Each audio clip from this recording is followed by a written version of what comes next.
Brána 21. Hospodár. Ovládam svoje myšlienky a činy. Uvoľňujem svoju potrebu kontroly nad ostatnými.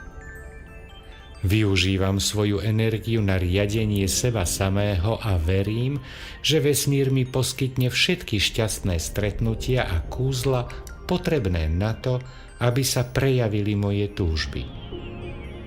Moja inšpirácia je zdrojom inšpirácie pre ostatných. Vediem príkladom. Zadania. 1. Ktoré veci vo svojom živote potrebujete prepustiť spod vašej kontroly? 2. Čo musíte urobiť, aby ste umožnili ostatným vyjadriť sa a udržať priestor pre ich slobodu? 3. Čo musíte urobiť, aby ste prehlbili svoju dôveru voči zdroju?